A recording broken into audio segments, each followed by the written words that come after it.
bonjour à tous. Je suis Anne-Claire Pache, professeure et directeur de la stratégie et de l'engagement sociétal de l'ESSEC, et c'est un grand honneur et plaisir pour moi que de vous accueillir dans le cadre de ce webinaire organisé par l'Institut géopolitique et business de l'ESSEC. Comme je le disais, on est plus de 250 réunis ce matin, 550 personnes s'étaient inscrites pour participer et vont probablement nous rejoindre. S'il était nécessaire de confirmer la pertinence et le besoin de la création au sein d'une école comme l'ESSEC, de cet institut géopolitique et business qui a vraiment vocation à accompagner les dirigeants, les cadres d'entreprise et plus globalement tous les décideurs dans tout type d'organisation à déchiffrer ce monde qui se complexifie, qui se brutalise, comme le dit souvent Thomas Friang, directeur exécutif, Aurélien Colson, directeur académique, et Sedomir Nestorovic, directeur académique également de cet institut, dans ce monde qui se transforme, lire le monde pour comprendre comment est-ce que il impacte et est impacté par des grandes évolutions géopolitiques est fondamentale. Une des missions de cet institut, c'est d'évoluer finalement d'une réflexion qui se fondait simplement sur une analyse de la concurrence économique pour lire et déchiffrer et anticiper les enjeux de ce qu'est finalement une vraie compétition stratégique et qui nécessite que les entreprises et les décideurs plus globalement sachent lire ce monde. Alors, c'est aussi l'occasion aujourd'hui, et on est ravis de vous l'annoncer, l'occasion du lancement d'un nouvel outil produit par cet institut de l'ESSEC, des briefs qui vont là aussi équiper tous les dirigeants qui le souhaitent d'une lecture éclairée des grandes évolutions géopolitiques à l'intersection de son impact sur le business. Donc, si ce type d'outil vous intéresse, abonnez-vous. Il y a un système qui permet effectivement d'avoir accès de manière exclusive à cette veille qui vraiment a vocation à équiper tous les décideurs. Et puis pour ceux qui veulent aller plus loin encore dans cette compréhension des enjeux géopolitiques et de leur impact sur la vie des affaires et la vie économique, sachez que l'Institut géopolitique et business de l'ESSEC, en lien avec les activités d'Executive Education de l'école, lance les 18, 19 et 20 mai prochains un premier certificat de 3 jours sur la thématique de géopolitique et business, risque, stratégie et leadership. Donc, l'objectif est vraiment pour nous d'essayer d'équiper au maximum tout le monde pour opérer dans ce monde qui change. Je vais m'arrêter là. Encore un grand merci pour votre présence très nombreuse ce matin et je passe la parole à Thomas pour nous accompagner dans le reste de cette matinée. Un grand merci Anne-Claire pour ton introduction et comme tu l'as dit, on fait cette rentrée de l'Institut géopolitique et business à la faveur de ce tout premier brief qu'on a publié. C'est le début une série qui, je l'espère, sera extrêmement utile à toutes celles et ceux qui s'intéressent à comprendre la compétition stratégique pour mieux opérer dans leur champ concurrentiel au plan économique. Ce brief, c'est le fruit d'un travail collectif qui va être parfaitement perceptible puisqu'on a autour de la table pour les interventions l'ensemble des co-auteurs de ce brief et on va procéder un peu région du monde par région du monde. Avant de vous les présenter, je voudrais vous livrer un peu la conclusion des choses. Alors c'est vrai que parler de la conclusion avant de faire dans l'introduction, c'est un peu étrange, mais ça va nous permettre de nous guider dans l'interprétation, les questions aussi que vous pourrez poser, parce qu'évidemment, ce webinaire est fait pour que vous puissiez poser des questions à nos orateurs. Les principales conclusion que l'on tire de ce brief après cette analyse un peu kaléidoscopique région du monde par région du monde, c'est que on peut identifier 5 tendances importantes au plan géoéconomique qui façonnent ce qu'on appelle nous à l'ESSEC la rentrée de septembre 2025, la post-mondialisation. La post-mondialisation comme une époque nouvelle vers laquelle on a basculé, qui n'est pas une crise dont on se sortira et avec un retour à l'état ex ante, mais réellement à un moment nouveau de notre histoire dans lequel perdure quelques interdépendances qui ont façonné la mondialisation, les interdépendances commerciales, financières, technologiques, capitalistiques à certains endroits, mais qui ne sont plus des interdépendances strictement au service du progrès, du développement, de la croissance, mais qui sont des interdépendances qui sont autant d'espaces de vulnérabilité. Et donc, dans cette post-mondialisation, on observe 5 tendances géoéconomiques qui sont absolument importantes pour que les entreprises appréhendent cette ère nouvelle. La première, c'est la démultiplication des stratégies d'influence, d'ingérence et d'intimidation, y compris sur les intérêts de sécurité économique. Et on va pouvoir en parler, notamment Frédéric Charillon va pouvoir en parler, j'expliquerai pourquoi en le présentant, en s'intéressant au point de vue des entreprises européennes, puisque à chaque fois qu'on raisonne avec une grille de lecture géopolitique, il faut se mettre du point de vue d'un acteur géopolitique. Et en l'occurrence, le point de vue qu'on a choisi, c'est le point de vue des intérêts économiques européens. Deuxième tendance importante, c'est la montée en puissance d'opérations de guerre économique avec une intensification de la conflictualité, y compris dans le champ économique. La troisième tendance, c'est l'arsenalisation des dépendances critiques par les puissances dites méliennes, et je reviendrai à la fin de mon propos introductif sur ça pour pouvoir passer la parole à l'amiral Finaz. Quatrième tendance, c'est une compétition mondiale pour capter les capitaux, bien plus féroce encore que la guerre commerciale lancée par Donald Trump. Et enfin, de nouvelles stratégies de prédation économique pour prendre le contrôle de certaines ressources, notamment minérales ou énergétiques. Et donc, ce sont les 5 tendances que l'on fait émerger, qu'on rend lisibles, accessibles à travers ce brief. Pour pouvoir y parvenir, on a mis en place un collectif de co-auteurs qui nous ont permis d'avoir une grille de lecture régionale par région du monde. Je vais les présenter. On commencera par une première lecture régionale avec Frédéric Charion, le professeur Frédéric Charion, qui est professeur des universités à l'Université de Paris-Cité, qui enseigne les relations internationales à l'ESSEC, qui est le co-directeur de notre centre géopolitique, défense et leadership, et qui s'intéressera aux origines trumpiennes de ce monde mélien. Et donc à la désinhibition de puissance qui nous intéresse et qui génère ces 5 tendances. Ensuite, on ira vers un terrain plus européen, y compris européen entendu au sens large, c'est-à-dire avec la menace russe sur le continent européen. Pour ça, on fera appel au professeur Aurélien Colson, qui est le co-directeur académique de l'Institut Géopolitique et Business, mais qui est également le directeur du Centre Irénée sur la négociation et la médiation, qui existe depuis 1996 à l'ESSEC, et le co-directeur du Centre Géopolitique Défense et Leadership, qu'il a cofondé en 2021 avec Frédéric Charillon et Loïc Finaz. Après l'approche américaine, l'approche européenne, on aura 2 temps autour des questions asiatiques. D'abord avec Philippe Lecor qui nous aidera à cerner la façon dont la Chine et le Japon se calibrent ou prennent de nouvelles orientations stratégiques par rapport à la tonalité trumpienne de ce début d'année 2026. Et Jean-Marc Fenet qui est enseignant aussi en géopolitique à l'ESSEC et qui a été chef du service économique régional à l'ambassade de France en Chine et en Inde et qui est désormais le directeur académique de ce programme dont Anne-Claire parlait, ce certificat de formation exécutive, géopolitique, business, risque, stratégie et leadership. Et Jean-Marc nous permettra de revenir sur la façon dont la puissance indienne, elle, s'insère dans ce monde trumpien, monde mélien.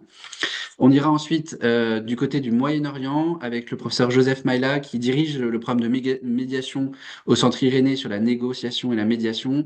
Joseph Maïla qui a été recteur de l'Institut catholique de Paris, directeur du Centre d'analyse de prévision et de stratégie du ministère de l'Europe et des Affaires étrangères, et avec qui on reviendra sur la lecture moyen-orientale de ce monde trumpien, monde mélien, avant d'aller vers Benoît Chervalier, directeur exécutif de la chaire Business et Industrie en Afrique de l'ESSEC.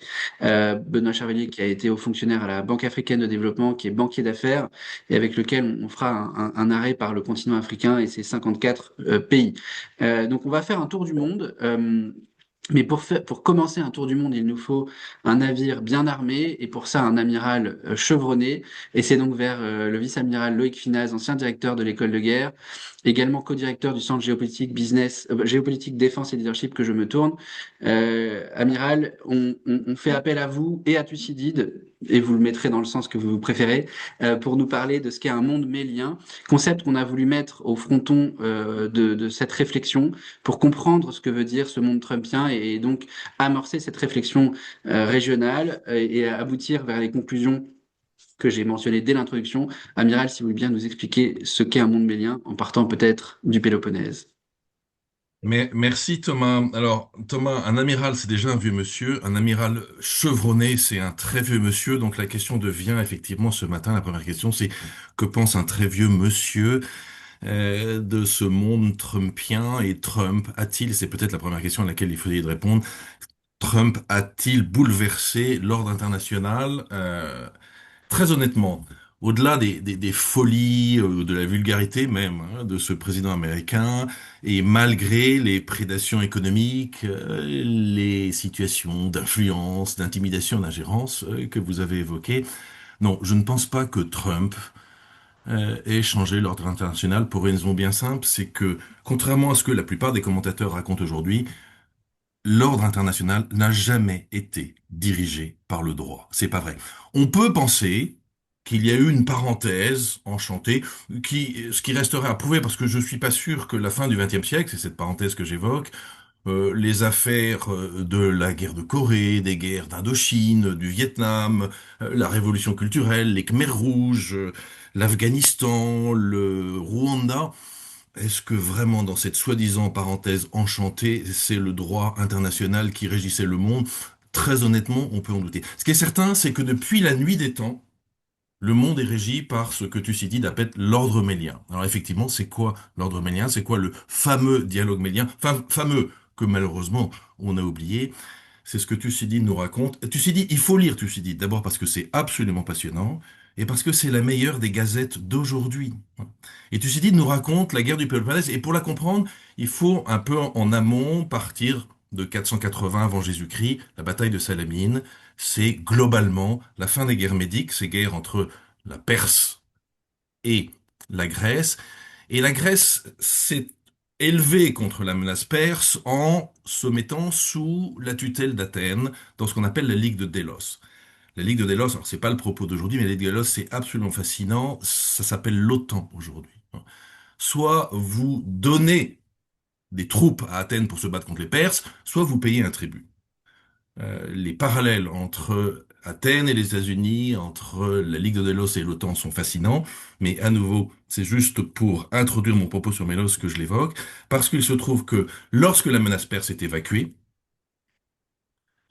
Athènes, oui, lapsus révélateur, j'ai failli dire les États-Unis, Athènes conserve la Ligue de Délos pour assurer sa suprématie sur les cités grecques, qui finiront par considérer que cette suprématie n'est pas justifiée, et ça va déclencher la guerre du Péloponnèse. Et dans cette guerre du Péloponnèse, Thucydide nous raconte cet épisode absolument fascinant, qui se passe en 416 avant Jésus-Christ, où les Athéniens débarquent à Mélos. Mélos, c'est une petite île de la mer Égée, à l'est de Sparte, au sud-est d'Athènes, et les Athéniens disent aux Méliens qu'il faut payer le tribut que la Ligue de Délos a instauré. Et les Méliens ont cette réponse absolument fascinante.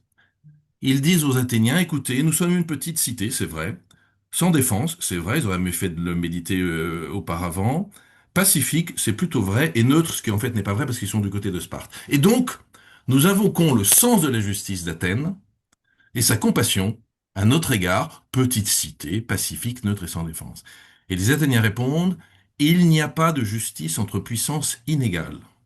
Ils assiègent la ville, ils l'affament, ils forcent sa reddition, ils tuent tous les hommes et réduisent les femmes et les enfants à l'esclavage.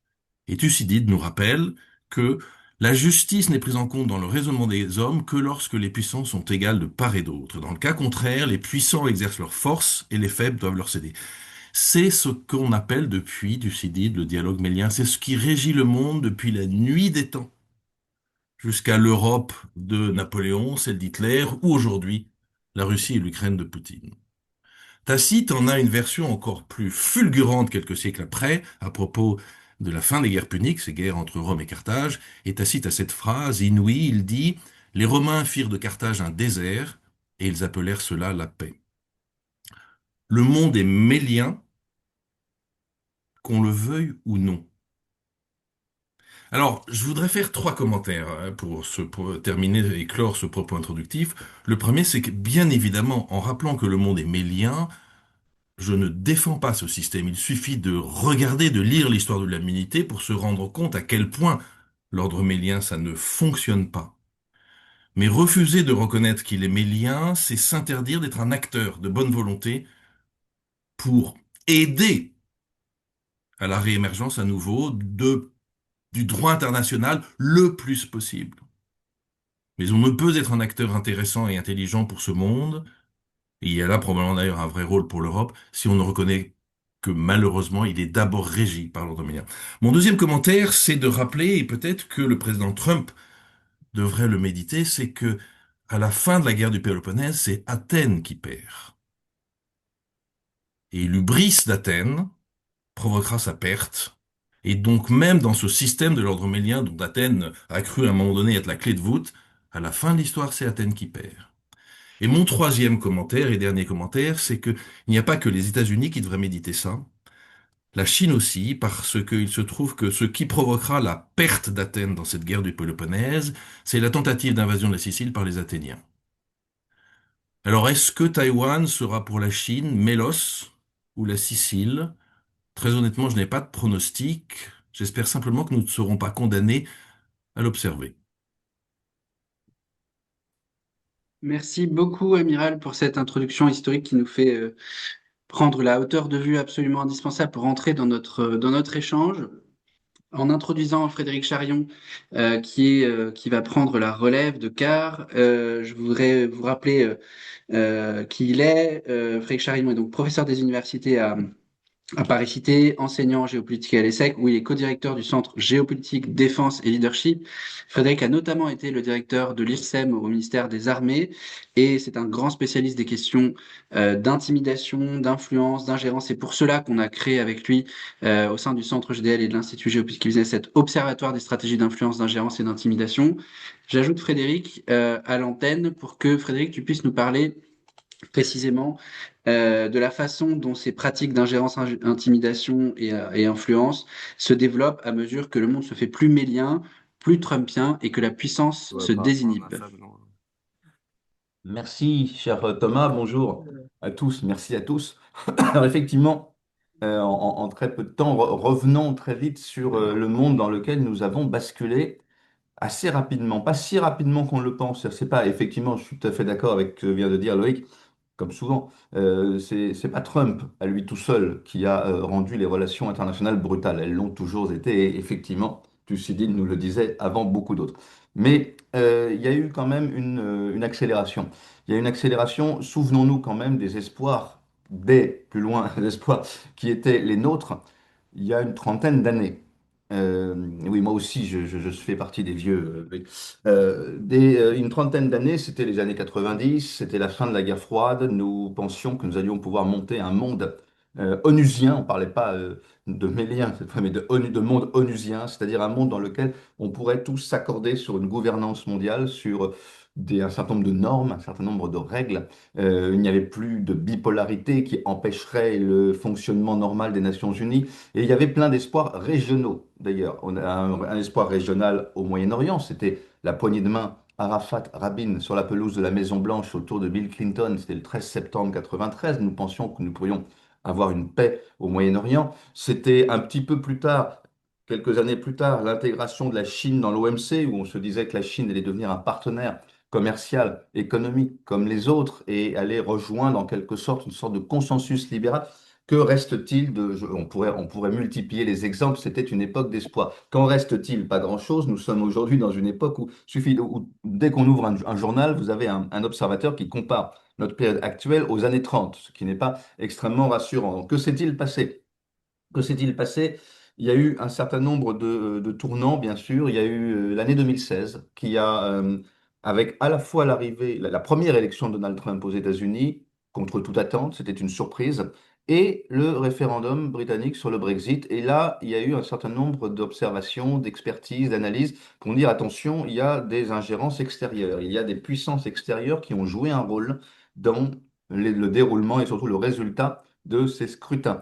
Il y a eu ensuite des actions militaires de plus en plus fortes qui ont culminé, pour nous Européens en tout cas, avec l'invasion de l'Ukraine en 2022. Et il y a, depuis le mois de janvier 2025, le retour du même Donald Trump à la Maison-Blanche, plus déchaîné encore que dans son premier mandat, qui pratique cette fois à la fois l'ingérence décomplexée, puisque les États-Unis édictent publiquement une stratégie de sécurité qui nous dit qu'ils vont intervenir dans les affaires européennes en soutenant des partis politiques pour reformater l'Europe à leur idée. Ils nous le disent et ils nous l'écrivent.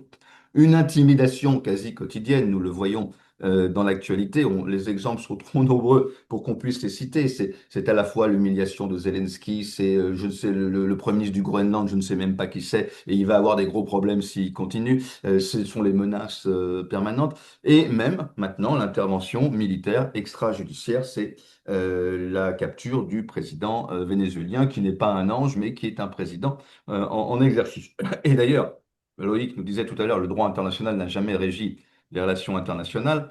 Donald Trump a fait, il y a quelques jours, une interview dans le New York Times pour dire que le droit international n'était absolument pas un paramètre à ses yeux et que ça ne compterait absolument pas. Donc au moins les choses sont claires. Alors, évidemment, ça pose la question de nous, Européens, face à tout cela.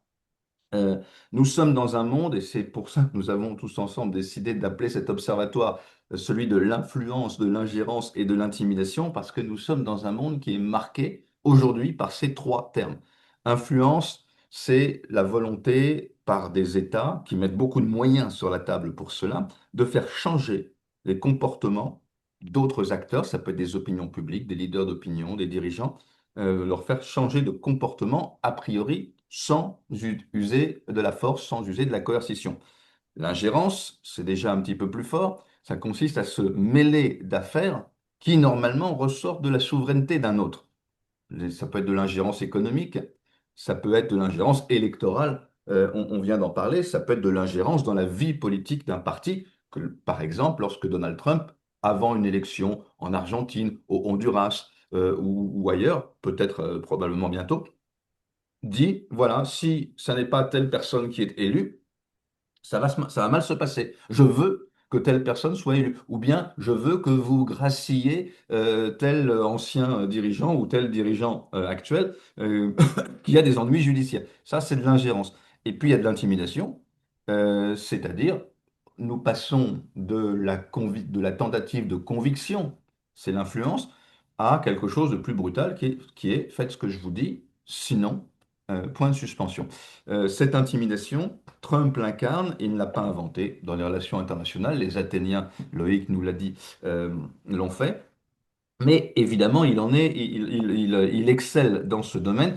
Oh, les années 2003, avec les néoconservateurs américains, n'étaient pas mal non plus dans le genre, lorsque Condoleezza Rice, à l'époque à la tête du National Security Council, disait il faut punir la France à cause de notre attitude dans la guerre irakienne.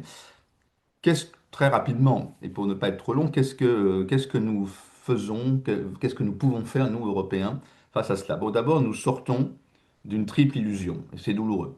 La triple illusion, c'était de penser à la fois que les États-Unis seraient toujours là pour nous protéger gratuitement, ou presque, militairement, que c'était un parapluie militaire américain, une garantie de sécurité, qu'elle serait désintéressée, qu'elle serait éternelle et gratuite, ce qui nous permettrait d'ailleurs de faire des économies sur notre budget de défense pour se consacrer à d'autres choses. Cette illusion, elle prend fin brutalement. Ça n'est pas nouveau. Beaucoup de dirigeants américains nous ont fait part de leur agacement dans les dernières années, y compris des démocrates. On dit, vous ne dépensez pas assez pour votre défense, on ne sera pas toujours là. Ils nous le disaient plus poliment que Donald Trump. Il ne menaçait pas de nous abandonner à la Russie comme le fait Donald Trump, mais il nous mettait en garde depuis longtemps. Cette fois, l'illusion, elle est bel et bien terminée. La deuxième illusion, ça consistait à penser que la Chine serait un partenaire commercial, une sorte d'Eldorado pour nous, mais pas forcément pour elle. Et que nous aurions un marché formidable pour nos entreprises sans toujours penser trop aux contreparties. Aujourd'hui, nous voyons que les contreparties, elles sont extrêmement importantes, d'abord que le régime politique chinois ne change pas et même se durcit, et que l'accès au marché chinois pour nous n'est pas aussi simple que nous le pensions, mais surtout dans l'autre sens, le flux est énorme. Et puis la troisième illusion, c'était pendant très longtemps de penser que nous pourrions nous fournir auprès de la Russie en énergie bon marché sans arrière-pensée de la part de celle-ci. Nous avons évidemment déchanté. Alors, qu'est-ce qu'on peut faire? D'abord, l'Europe a effectivement un certain nombre d'atouts. Nous avons montré, après par exemple la crise du Covid, que nous étions capables de rebondir, de revoir notre positionnement, de prendre des mesures fortes. Nous sommes aujourd'hui en train d'en prendre d'autres face à cette nouvelle situation brutale de la géopolitique.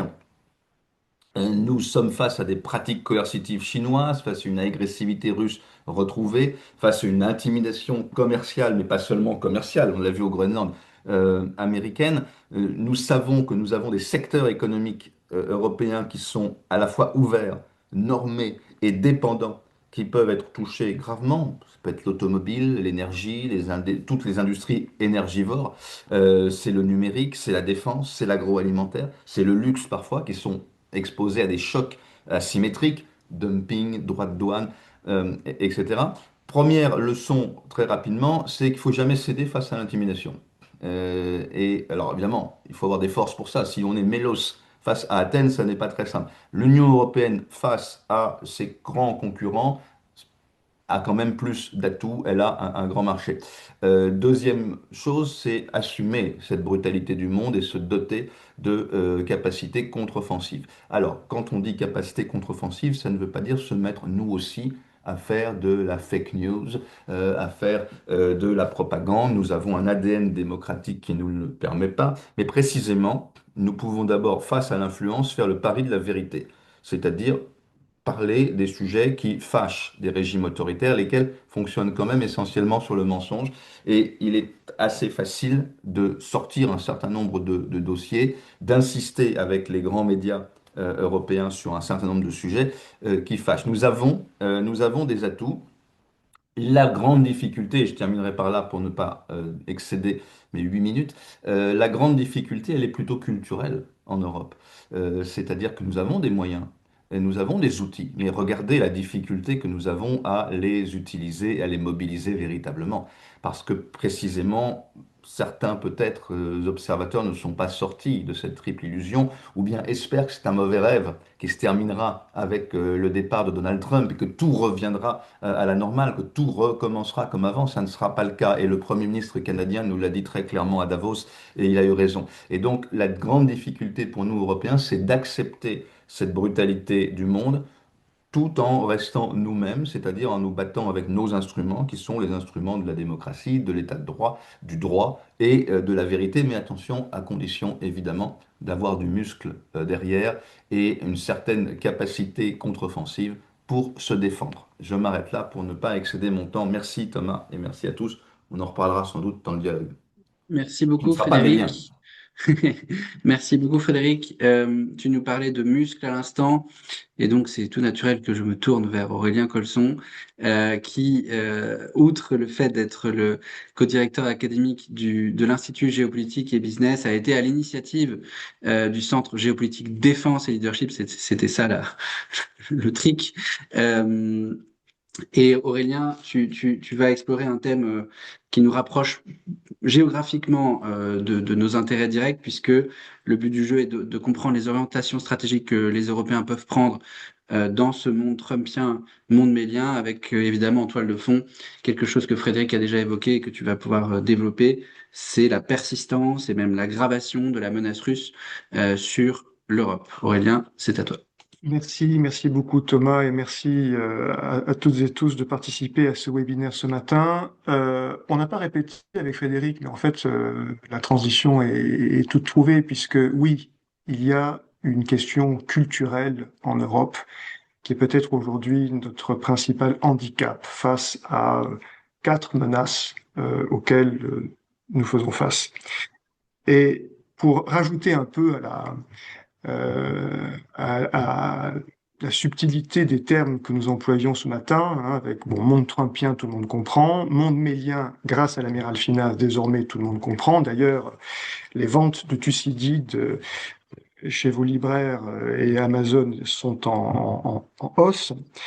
Je vais vous je vais vous parler, moi, de Kant et de Hobbes, en partant d'une citation de Joseph Borrell, lorsqu'il était en 2022, donc on est avant le retour de Trump aux affaires. Joseph Borrell était le vice-président et haut représentant de l'Union européenne pour la politique extérieure. Et dans son discours du 10 octobre 2022, devant tous les ambassadeurs de l'Union européenne réunis à Bruxelles, il a cette phrase, il dit « Nous sommes trop kantiens et pas suffisamment hobbésiens ». Kant, Hobbes. Et il est là, le problème culturel que nous avons devant nous. Se montrer kantien, qu'est-ce que ça signifie? Ça signifie, en référence à Kant, en référence à la suprématie de la norme, à l'espoir d'une paix perpétuelle, que finalement, si on affirme la force du droit au service du libre commerce, on va pouvoir réaliser la paix. Et finalement, se montrer kantien, ça ne nous a pas desservi, nous, Européens, puisque si on prend un peu de recul, 450 millions d'êtres humains qui vivent en paix, en sécurité, avec un tel niveau de prospérité, avec un tel niveau de solidarité, ça n'a pas d'équivalent aujourd'hui dans le monde et ça n'a pas de précédent dans l'histoire. Donc c'est d'autant plus miraculeux quand on sait que notre continent a été totalement dévasté par les conflits inhérents à ce monde mélien au fil des siècles. Donc nous avons réussi, en appliquant ce logiciel kantien, à créer un miracle à l'échelle d'un continent, à l'échelle de 450 millions d'êtres humains. Et cette exception, qui a donc fonctionné entre les anciens ennemis, à 6, 9, 12, 15, elle a également fonctionné en intégrant les pays de l'Est européen dès qu'ils se sont libérés du joug soviétique. La formule fonctionne.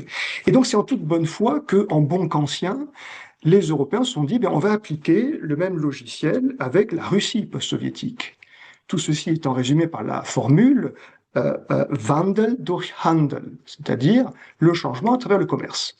Avec des gazoducs, en faisant du commerce avec les Russes, nous allions civiliser nos relations avec Moscou et par effet de réciprocité, il y aurait un rapprochement. Alors évidemment, ce pari était condamné à l'échec à partir du moment où un Yeltsin alcoolique et finissant confie les clés du pouvoir à un jeune officier du KGB imprégné des méthodes de la mafia de Saint-Pétersbourg. Et il a fallu de notre part une rare obstination dans l'aveuglement pour ne pas voir les coups de semonce successifs, que ce soit dès l'arrivée de Poutine au pouvoir, la deuxième guerre de Tchétchénie en 99-2000, puis la Géorgie en 2008, l'annexion de la Crimée en 2014, la Syrie, le Donbass, l'affaire Skripal, on peut en citer une flopée, jusqu'à la déflagration du 24 février 2022. Alors ce revanchisme russe qui brutalement nous rappelle que oui, le monde n'a pas cessé d'être mélien. Pour notre malheur, ça n'est que l'un des 4 cavaliers de l'Apocalypse qu'on doit se gérer, nous, en Europe. Puisqu'il y a également, ça a été rappelé par Frédéric, cette administration Trump 2.0, qui a une stratégie parfaitement assumée de vassalisation de l'Europe.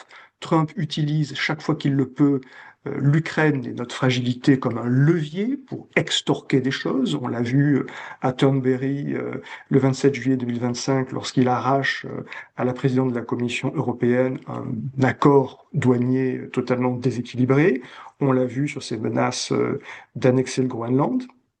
Il y a la Chine, dont Philippe Lecor nous parlera bien mieux que je ne peux le faire dans un instant. La Chine, donc, il y a une stratégie très assumée là aussi, de contrôle de filières technologiques, de restriction d'accès à des ressources critiques, et qui peut asphyxier des pans entiers de notre industrie. On l'a vu tout récemment cet été, lorsque la Chine a décidé de se fâcher avec le gouvernement néerlandais sur l'affaire Nexperia. Je ne rentre pas dans les détails, mais ça signifie que tous les équipementiers automobiles européens se sont tout d'un coup vus privés de puces électroniques, pas très compliquées, mais absolument indispensables pour construire des automobiles ici en Europe. On est passé très près d'une asphyxie de toute cette industrie. Et puis, le 4e cavalier de cet apocalypse, il est intérieur, puisque nous avons à travers la plupart des pays européens, des partis qui se disent patriotes, mais qui sont en fait totalement influencés quand ils ne sont pas carrément financés par Washington ou par Moscou, qui eux sont aux portes du pouvoir et sont prêts à démolir ce qui a fait la solidité et la prospérité de nos petites nations si elles ne s'étaient pas réunies dans la maison commune européenne.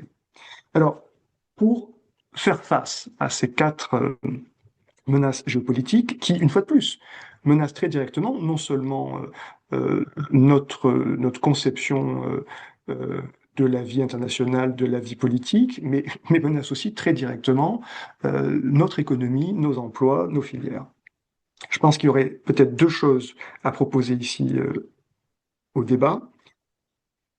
Sous l'angle de ce que disait Joseph Borrell, c'est-à-dire que être kantien c'est très bien, mais dans le monde tel qu'il est aujourd'hui, il faut devenir plus hobbesien. Hobbes, donc cette conception également réaliste des relations internationales, fondamentalement dominées par des rapports de force. Alors, ce revirement stratégique de passer de Kant à Hobbes, il appelle deux préalables. Il y en a un que j'emprunte à un des papes américains de la réflexion sur la stratégie, Edward Luttwak, qui, notamment dans The Logic of War and the Logic of Peace, nous rappelle que, contrairement à l'approche de la négociation, qui consiste à essayer de trouver des compromis, la stratégie internationale, lorsqu'on est dans du rapport de force, elle ne tolère pas le compromis. C'est-à-dire que si on essaie de dissuader à moitié, on ne fait qu'encourager en fait l'agression. Si on essaye de se désengager, alors il faut le faire complètement, parce que si on le fait qu'à moitié, ça encourage au contraire la perpétuation des comportements auxquels on souhaitait mettre un terme. Et donc, nous en Europe, c'est pas très adapté à notre logiciel. Il nous faut réussir à, entre nous, rester profondément kantiens, c'est-à-dire entre nous à 27 et avec nos amis très proches, les Britanniques, les Norvégiens, les Canadiens et d'autres encore, perpétuer cette approche kantienne avec toujours plus de coopération et d'intégration. Et l'article 20 du traité de l'UE permet ces coopérations renforcées, mais dans le même temps, il faut sur la scène internationale, par contre, s'affirmer et s'assumer résolument hobbesien.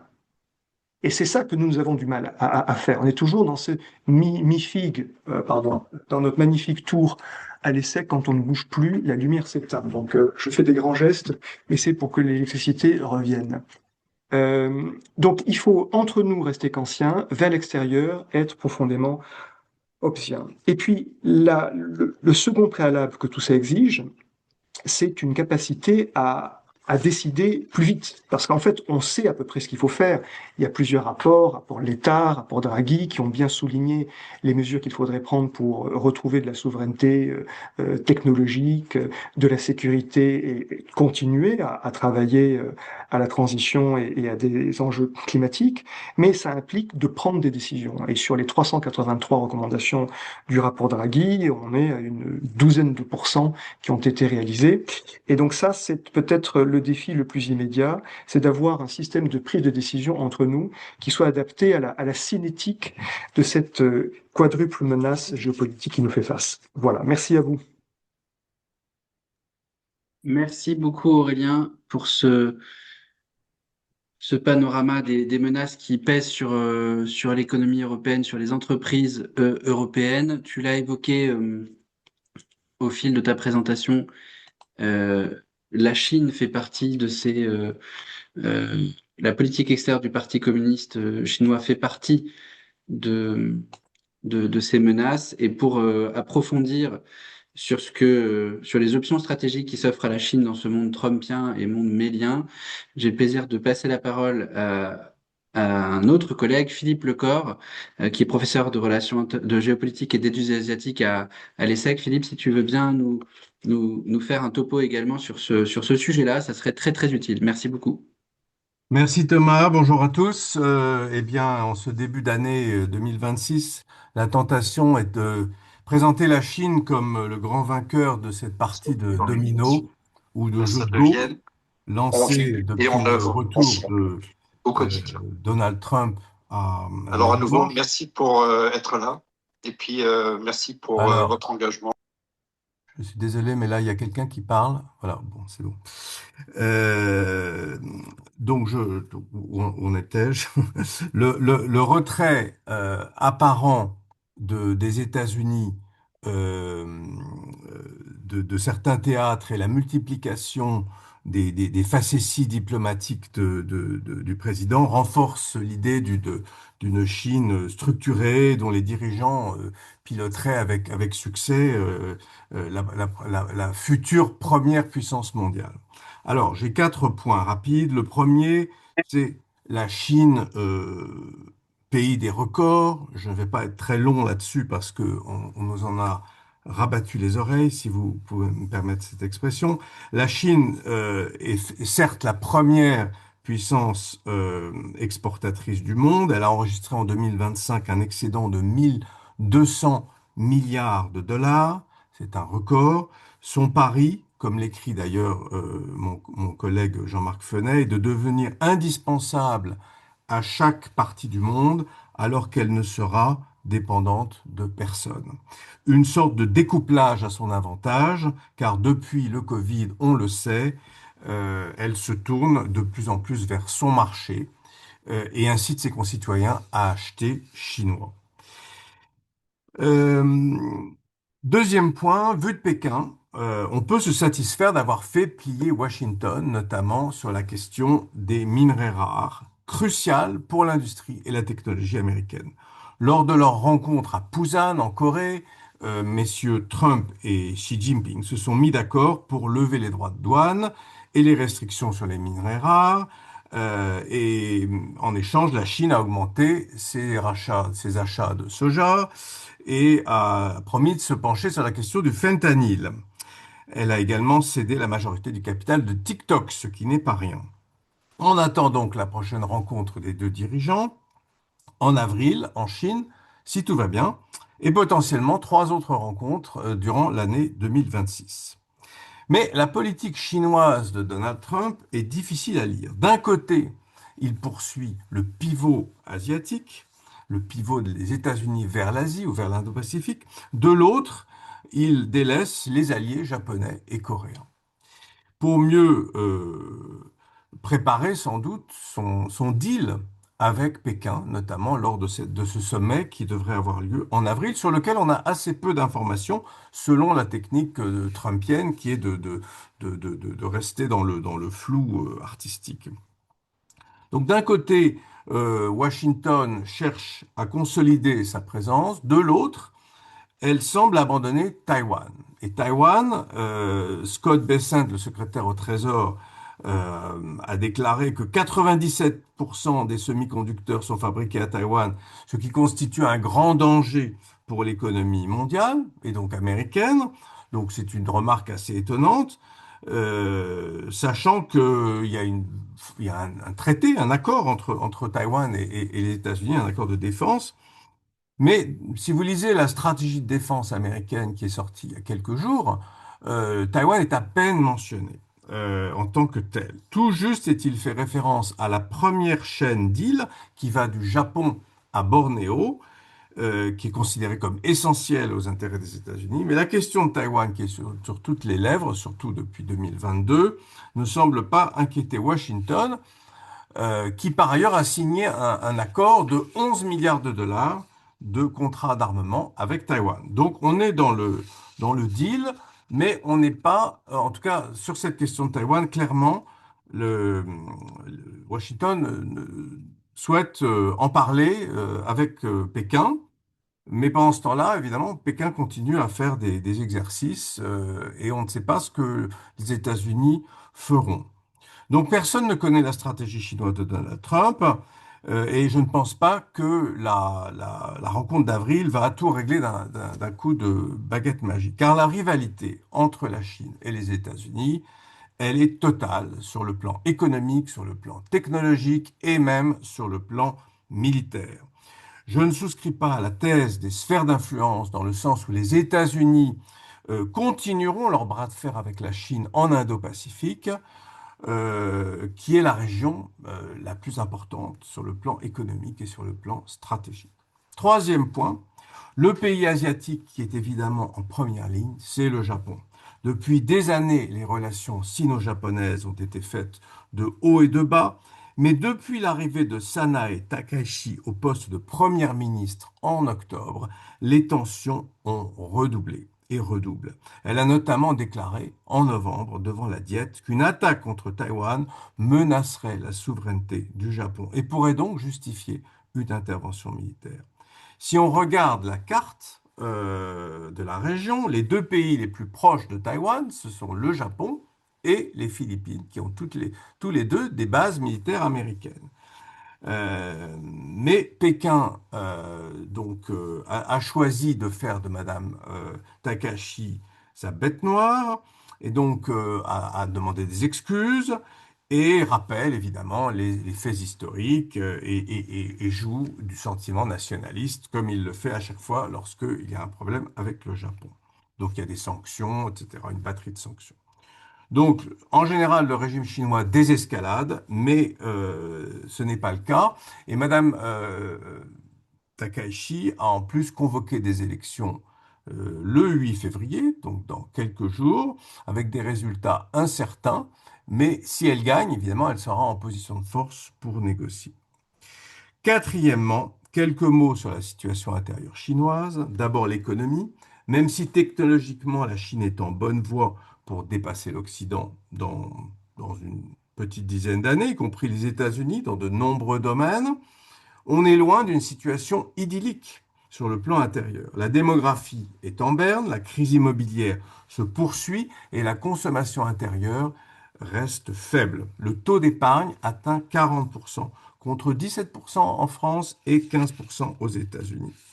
Seul 10% du PIB est consacré aux dépenses sociales, contre 20% aux États-Unis et 30% parmi les pays européens. Certes, il y a du dynamisme. Regardez à Hangzhou ou à Shenzhen, dans la tech. Mais contrairement à ce qu'on pense, la Chine n'est pas encore une nation d'ingénieurs. C'est plutôt une nation de paysans devenus employés, dont beaucoup font preuve de passivité face à un système politique de plus en plus opaque.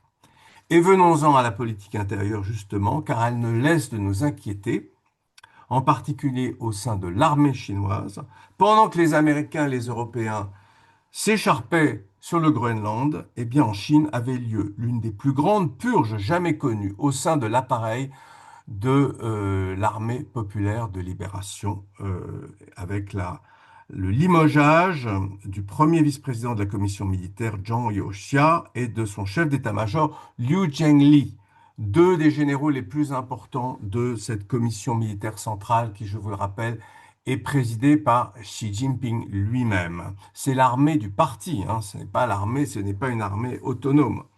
Donc on peut s'interroger évidemment sur la manière de faire, car le général Zhang allait prendre sans doute sa retraite d'ici un an, donc je pense que c'était plutôt un coup de force de la part de Xi Jinping, sachant que cette commission militaire, qui est l'organe principal de l'armée chinoise, elle est maintenant réduite à sa plus simple expression avec 2 membres, dont Xi Jinping lui-même.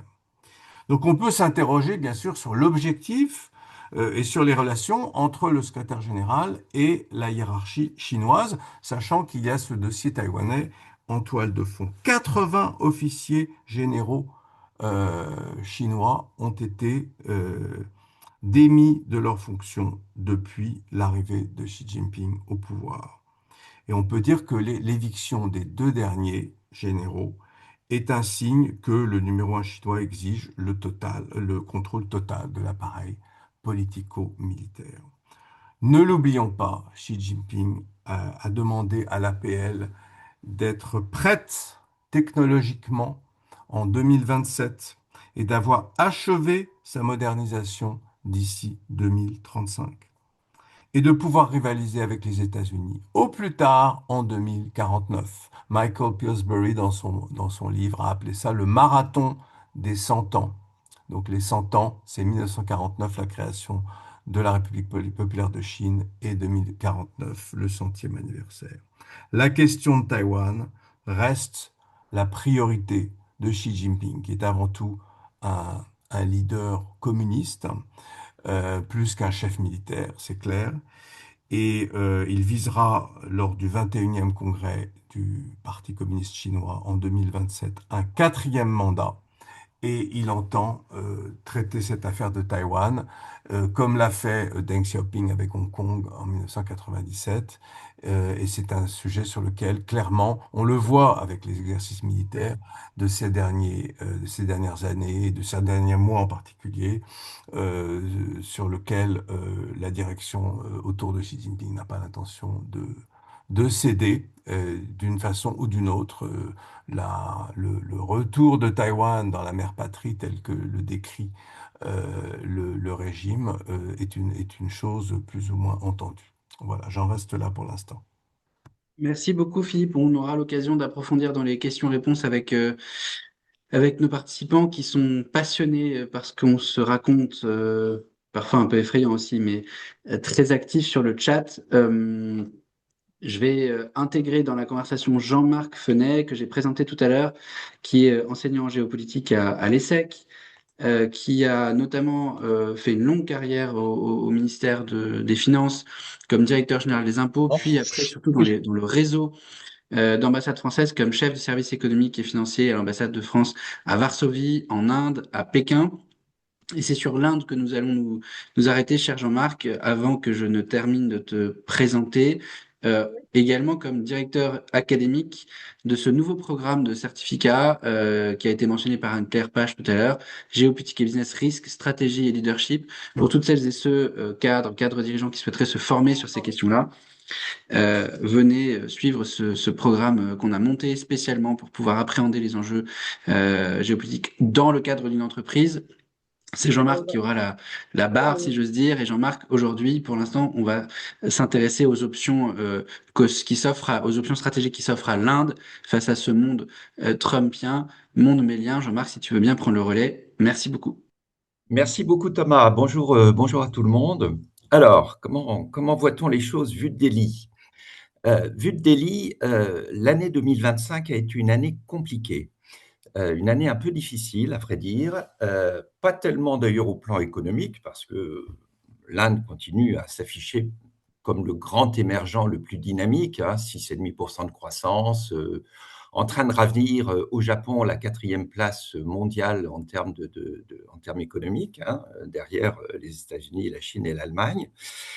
Au plan politique intérieur également, le Premier ministre s'était fait peur en 2024 au moment des élections générales en n'ayant plus qu'une majorité relative, mais il a plutôt gagné haut la main toutes les élections locales et encore la dernière récemment à l'automne dernier. Et puis Delhi est aujourd'hui un endroit où tous les grands de ce monde se succèdent. Les dirigeants indiens ont reçu Vladimir Poutine à la fin de l'année dernière, le chancelier Merz au tout début de ce mois, la présidente de la Commission et le président du Conseil européen il y a quelques jours pour l'accord économique dont on parlera, et recevra le président Macron au mois de février pour la coprésidence et le lancement de la 2e session de conférence internationale sur l'intelligence artificielle à Delhi. Alors, on peut dire, finalement, au vu de tout ça, pourquoi est-ce que c'est une année un peu difficile? C'était une année difficile parce que le cadre dans lequel s'inscrivait la politique indienne maintenant depuis plusieurs années s'est trouvé complètement bousculé l'année dernière.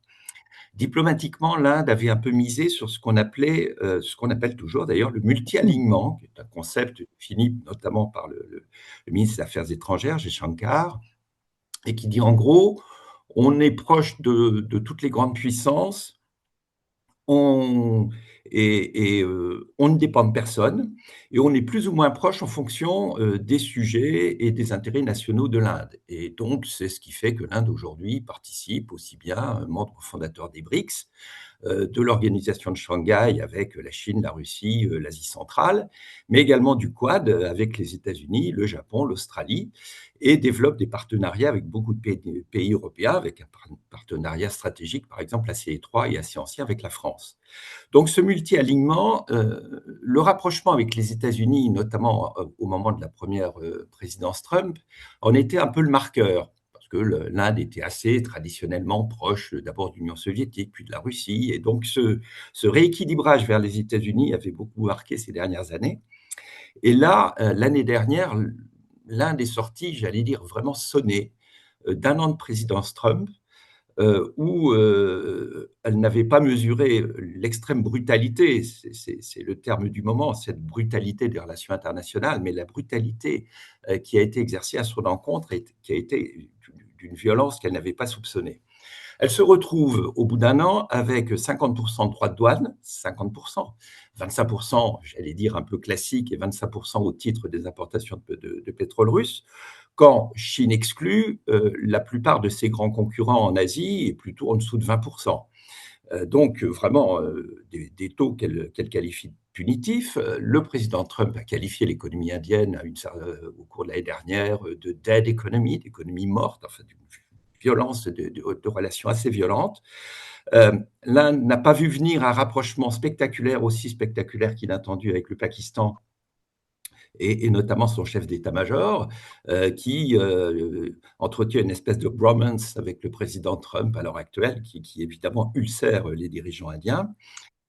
Et puis, last but not least, les mesures prises en matière de visa et d'immigration, et notamment à travers les fameux visas H1B, visent en particulier les ingénieurs indiens qui accompagnent les projets informatiques qui sont en Inde, qui vont aux États-Unis. Bon, donc un ensemble, et la liste pourrait encore être plus longue, de mesures qui ont violemment pris de court et frappé de plein fouet l'Inde et son économie et ses choix politiques, auquel on peut rajouter d'ailleurs, chacun l'a encore en tête, cet affrontement extrêmement court mais très violent avec le Pakistan au cours de l'année dernière, qui faisait suite à un attentat terroriste dans le Cachemire.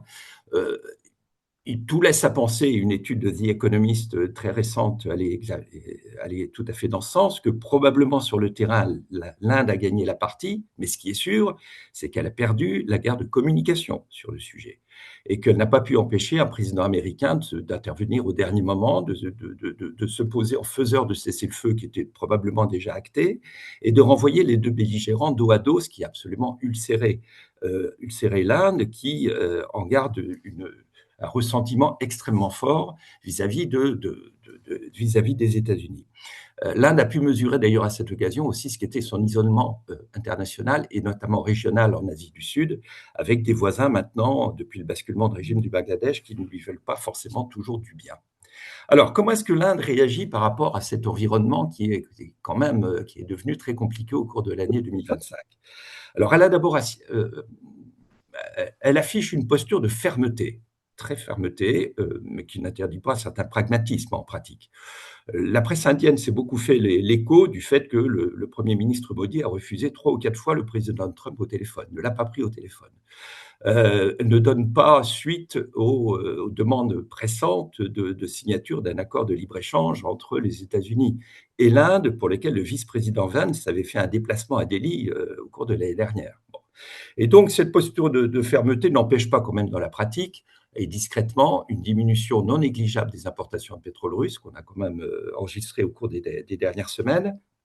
Et puis, n'empêche pas l'Inde, on vient de le voir de façon spectaculaire il y a quelques jours, de multiplier les accords de libre-échange avec d'autres zones du monde, à diversifier en quelque sorte sa posture, avec des accords de libre-échange qui ont été signés ces derniers temps avec le Golfe, avec l'Australie, avec le Royaume-Uni, et donc très très récemment avec l'Union européenne. Il y a évidemment aussi le dégel avec la Chine. Alors, les relations indo-chinoises ont toujours été des relations extrêmement compliquées, mais elles étaient glaciaires, voire glaciales depuis les affrontements meurtriers dans l'Himalaya du printemps 2020. 20 morts du côté indien, nombre de morts non connus du côté chinois, mais vraiment des affrontements assez violents.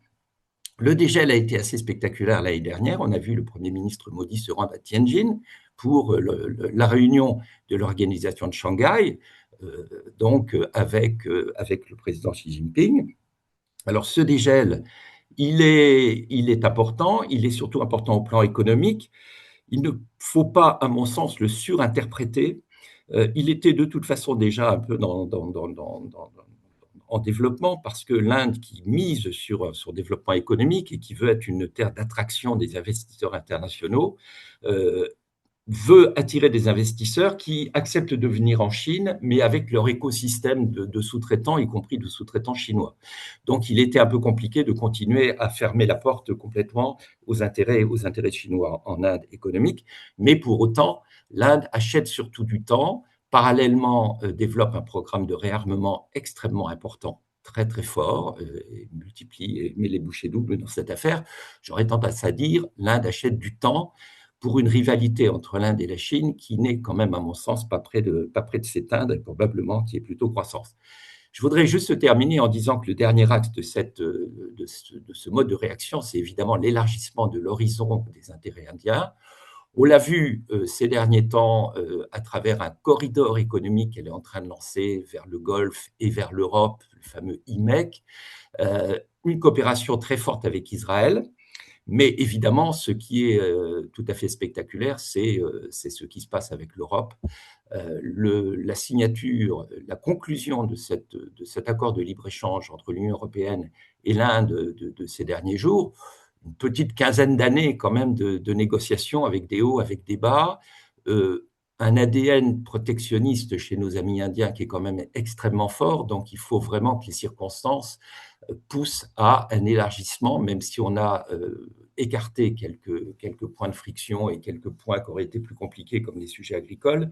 En tout cas, cet accord de libre-échange, non seulement il est important pour l'économique, mais il envoie un signal politique extrêmement fort, qui est que l'Inde aujourd'hui prend acte des bouleversements et de la brutalisation des rapports, de la complication durable de ses relations avec les États-Unis. Je pense que véritablement, tout ça va laisser beaucoup, beaucoup de traces, et mise maintenant de façon extrêmement forte sur son développement économique. Et pour ça, a besoin des investisseurs, a besoin d'investir dans son industrie et souhaite devenir un grand du numérique et un grand de l'intelligence artificielle, pas simplement du codage ou des call centers, mais vraiment aussi quelque chose qui est du très haut de gamme. Et pour ça, mis sur des coopérations. Et je termine avec ce sommet franco-indien du mois de février à Delhi. Je pense que la coopération avec la France et la relation particulière avec la France pointent tous dans ce sens-là. Merci beaucoup. Merci Jean-Marc. En terminant par cette note dédiée à l'intelligence artificielle, tu me permets de mentionner le prochain webinaire que l'on fera, qui est le 6 février, qui porte sur la géopolitique de l'IA, auquel tu interviendras aux côtés d'autres spécialistes de l'Inde et de la géopolitique de l'intelligence artificielle. On vous donne rendez-vous à ce moment-là. Ce sera un rendez-vous très très intéressant avec l'un des trois autres instituts stratégiques de l'ESSEC, le MetaLab Institute for AI, Data and Society. Donc merci beaucoup Jean-Marc pour ta présentation qui nous permet d'aller de l'avant et puisque tu parlais de corridor vers l'Orient, ce que nous on appelle l'Orient, qui serait donc l'Occident indien, nous allons mobiliser Joseph Maila, qui est le directeur du programme de médiation du Centre Irénée sur la négociation et la médiation, qui est un éminent spécialiste du Moyen-Orient, qui a été recteur de l'Institut catholique de Paris, directeur du Centre d'analyse de prévision et de stratégie du ministère de l'Europe et des Affaires étrangères. Je suis en train de chercher Joseph Voilà, je l'ai trouvé, pour le mettre à l'écran. Merci beaucoup Joseph d'avoir accepté d'intervenir ce matin et d'avoir géré le chapitre moyen-oriental de notre brief. Puisque on se pose avec vous la question, dans ce monde mélien, monde trumpien, quelles orientations stratégiques s'offrent au Moyen-Orient? Et c'est en te cédant la parole que nous enchaînons et on terminera par un bloc africain. Merci beaucoup, Joseph. Merci à toi, Thomas. Bonjour à toutes et à tous. Je suis extrêmement heureux de participer à ce séminaire, à ce webinaire qui véritablement met en perspective une approche trumpienne, tous azimuts, si j'ose dire, puisque le survol est fait de régions diverses et variées. Je vais aborder avec vous la question du trumpisme ou de la politique de Donald Trump II au Proche-Orient. Alors, je prends la parole au moment où se préparent au Proche-Orient des moments extrêmement difficiles. Dans son vocabulaire fleuri et à nul autre comparable, Donald Trump disait encore hier qu'une magnifique et très belle armada est en train de cingler vers l'Iran. hein, donc s'installer, magnifique et très belle armada. Est-ce que la comparaison tient encore avec le monde antique ou est-ce qu'on se rapprocherait plutôt de la grande armada espagnole en espérant qu'elle ne connaîtra pas le sort qu'a connu la grande armada quand elle a cinglé vers la Grande-Bretagne? Mais ce que je voulais dire, c'est que le Moyen-Orient occupe une place centrale dans la stratégie de Donald Trump. Ceci dénote avec toute la stratégie américaine qui, à partir de Donald Trump, d'Obama, s'était un peu départie de cette région du monde. On se souvient tous que la théorie du pivot, qui avait été élaborée par le président Obama, prenait en quelque sorte faisait ses adieux, si l'on peut dire, stratégiques au Moyen-Orient, établis depuis 1945, parce qu'on sait que depuis les années 2014-2015, l'Amérique est devenue, les États-Unis sont devenus autonomes en matière d'énergie et même exportateurs nets en matière d'énergie et qu'ils avaient pris un peu leur distance. Et aujourd'hui, au contraire, on voit que la seule diplomatie active étrangère de grande puissance dans cette région du monde, ce n'est pas la Russie, ce n'est plus la Russie, ce n'est pas encore la Chine, c'est toujours les États-Unis.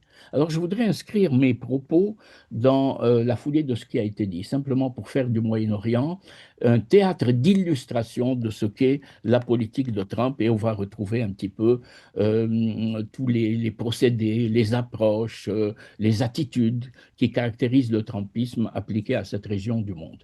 Je ferai mon intervention en trois parties. Dans un premier temps, je voudrais revenir sur ce qu'a été durant cette année 2025, qui est la première année du nouveau mandat du président Trump, ce qu'elle a été pour le Proche-Orient. Dans un deuxième temps, je vais un petit peu ouvrir les perspectives économiques ou la situation économique du Moyen-Orient et sa place dans la stratégie trumpienne.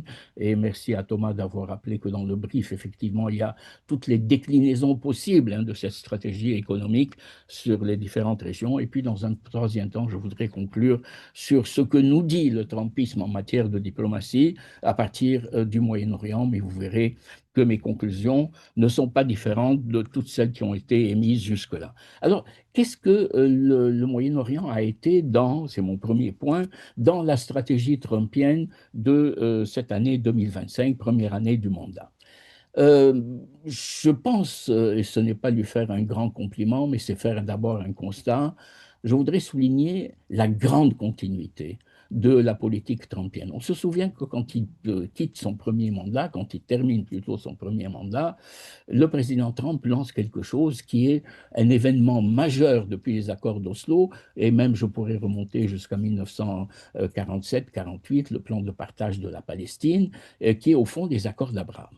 Aujourd'hui, qu'on aime, qu'on n'aime pas, qu'on critique ou qu'on ne critique pas, à juste titre d'ailleurs, qu'on critique, les accords d'Abraham qui ont été signés en septembre 2020 sont de nouveau sur le retour et tracent leur place ou tracent leur sillon, si j'ose dire, dans cette politique moyen-orientale. Donc Trump 2 est venu dans la continuité de Trump 1 conduire cette politique des accords d'Abraham qui, je le rappelle, est une politique de normalisation, alors de normalisation des relations avec Israël. Il y a encore des États, notamment ceux du Golfe, à part les Émirats arabes unis et le Bahreïn, qui n'ont pas signé cette paix avec Israël, mais l'Arabie saoudite, une pièce indispensable au Moyen-Orient et dans le monde arabe, a encore beaucoup de réticence à rejoindre le plan de Trump. Et puis, la situation compliquée au Proche-Orient, que ce soit en Syrie, que ce soit au Liban, que ce soit au Yémen, que ce soit en Irak,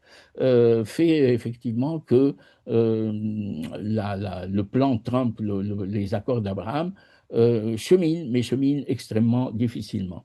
Avec l'Ukraine, on peut dire que le Moyen-Orient est véritablement à accaparer la première partie de cette première année de Trump 2. Hein. Bien entendu, je n'oublie pas le Venezuela, je n'oublie pas ce qui va se passer en Iran, mais l'Iran, c'est quand même le Moyen-Orient. Donc l'Ukraine et le Moyen-Orient ont véritablement tenu la rampe, si j'ose dire, dans cette politique étrangère. Alors, qu'est-ce qu'elle illustre, cette politique de la première année de M. Trump au Proche-Orient? Trois choses qui sont véritablement dans la continuité de ce qu'on appelle le comportement trumpiste. Le premier, c'est au fond le désir de faire la paix. C'est une continuité donc qui s'inscrit.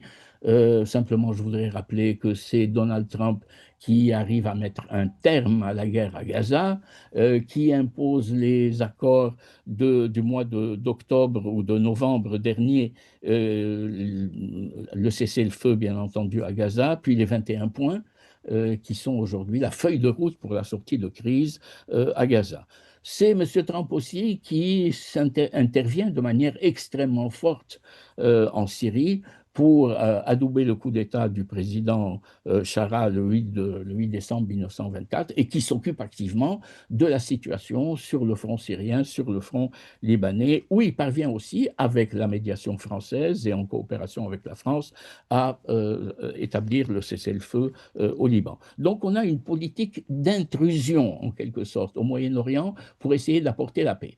Et bien entendu, n'oublions pas, c'est la paix par la force. Premier principe du trumpisme connu, c'est-à-dire l'intimidation. On intervient pour dire voilà comment ça doit se passer. Souvenez-vous que Trump, il y a encore quelques jours, menaçait le Hamas, s'il ne désarmait pas, de le détruire. De la même manière, la manière de s'adresser au Hezbollah, c'est ou vous désarmez ou on vous détruira. Donc, politique d'intimidation qui a été rappelée. Politique pour ceux qui s'intéressent à l'Irak, d'intimidation aussi, dans la foulée de ce que nous disait Frédéric Charion. Je ne veux pas de l'élection du président Maliki comme président du Conseil des ministres en Irak. Je ne veux pas. Donc c'est une manière de s'ingérer dans la politique des autres. Mais précisément une politique interventionniste au niveau de la paix. Et simplement, je rappelle, parce que nous avons assisté à un panorama vraiment formidable, que la première grande visite du président Trump en matière de politique étrangère a été au mois de mai pour le Golfe. Donald Trump s'est rendu au Qatar, en Arabie Saoudite et aux Émirats Arabes Unis. Première visite. Donc, il y a une conséquence politique, effectivement. La pièce maîtresse est l'Arabie Saoudite. Si vous amarrez l'Arabie Saoudite aux accords d'Abraham, alors vous avez beaucoup de chances de pacifier le Moyen-Orient, du moins dans l'esprit de Donald Trump. Le deuxième élément qui me semble fondamental, c'est ce qu'on appelle le Trumponomics, c'est-à-dire l'attitude, les différentes attitudes, moyens, comportements par lesquels Trump aborde la question. Il n'aborde pas en question en politique, il aborde en faiseur de deals économiques. Et s'adresser ou se diriger vers le Moyen-Orient, c'est essayer cette logique à la fois de prédation, d'accords qui sont obtenus, financiers par la force, et par la séduction aussi, qui fait partie un peu du soft power trumpien. Donc, cette visite du mois de mai 2025 permet à Trump d'affirmer qu'il a collecté entre 3 500 milliards, 3 trillions et 4 trillions de promesses d'investissement et de promesses d'investissement saoudien au Moyen-Orient et d'achat d'armes et de produits américains. Alors quand on compare cela avec ce que Mme von der Leyen est allée offrir, vous vous souvenez, quand elle est allée rencontrer le président américain en Écosse, c'était, si mes souvenirs sont bons, 600 milliards d'investissement européen aux États-Unis et jusqu'en 2028, 750 milliards d'achats de produits américains, et notamment de pétrole ou de gaz liquéfié américain. Donc les 4 000 milliards, tout ça nous manipulons des chiffres trumpiens, hein. Il faudra savoir en bout de course ce qu'il en restera. Mais il y a cette idée effectivement que le Moyen-Orient est un lieu de prédation économique et d'intérêt. Le troisième point, et je termine très vite sur ce point, c'est la sécurité. Les États-Unis, il faut lire le document de National Security Strategy des États-Unis, qui a été publié il y a 3 ou 4 semaines, dans lequel le Proche-Orient n'occupe pas une place importante, mais il est réaffirmé que l'alliance avec ce que le document appelle l'allié idéal, c'est-à-dire Israël, demeure un des fondamentaux de la politique trumpienne dans cette région du monde. Donc, priorité aux alliances robustes, à la présence militaire robuste, et aujourd'hui, le déploiement de forces en Iran semble l'expliquer. Deuxième point, le contexte économique de ce Proche-Orient.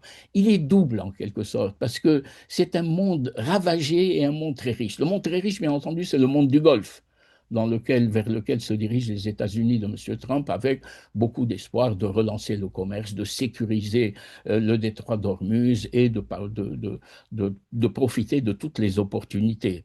C'est aussi un monde de nécropole. Vous m'excusez d'utiliser ce terme. Bagdad détruit, Beyrouth détruit, Alep détruit. La reconstruction de Gaza, c'est 53 milliards de dollars. La reconstruction de la Syrie, c'est 216 milliards de dollars. Vous retrouverez tout cela dans le brief préparé par Thomas. Le Liban, c'est 11 milliards de dollars. On voit les perspectives d'investissement du point de vue trumpien, mais pas seulement du point de vue trumpien, des possibilités de reconstruction qui s'offrent dans cette région dévastée. J'oublie le Yémen, j'oublie la Libye, mais ce sont aussi des terrains dans lesquels il va y avoir un investissement majeur, et c'est pour cela que Trump continue à s'intéresser à cette région. Et je termine, Thomas, parce que je pense que j'arrive à la limite de mon temps, en essayant de tirer des conclusions qui pourraient s'appliquer à partir du Moyen-Orient à cette approche politico-diplomatico-économique de M. Trump. Premièrement, effectivement, on peut dire que Trump est un faiseur de deal, un faiseur de paix. Il voulait avoir le prix Nobel là-dessus.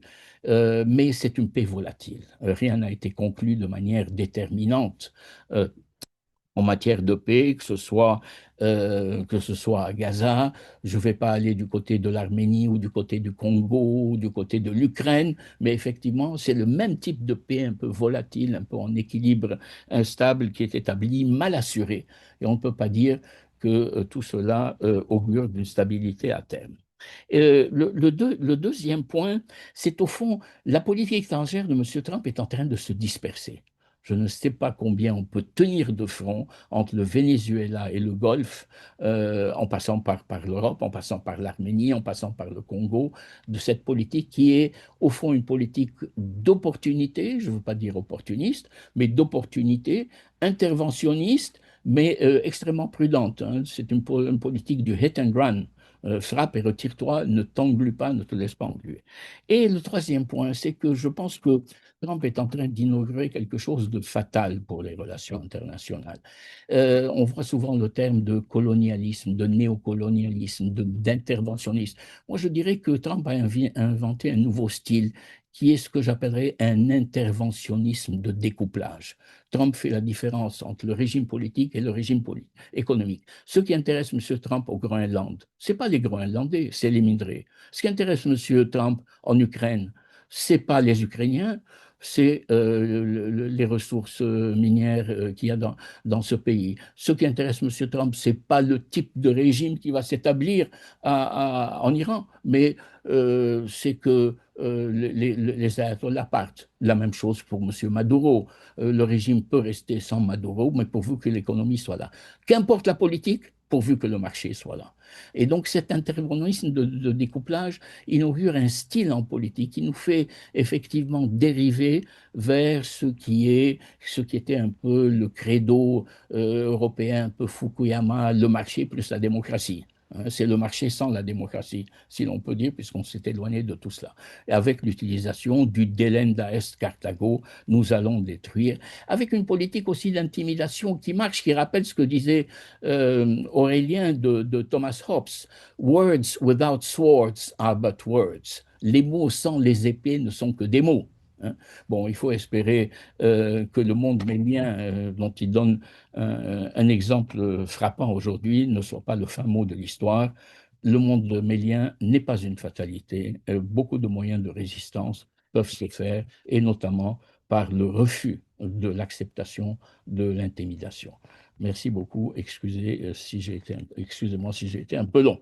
Merci Thomas. Merci beaucoup, Joseph. Revenir à Hobbes après Fukuyama, il fallait faire le tracé final, ce qui nous amène vers Benoît Chervalier. Benoît, qui est le directeur exécutif de la chaire Industrie et Business en Afrique. Je cherche Benoît à l'écran pour pouvoir l'intégrer dans la conversation en même temps que je vous le présente. Benoît est banquier d'affaires, il a été haut fonctionnaire à la Banque africaine de développement.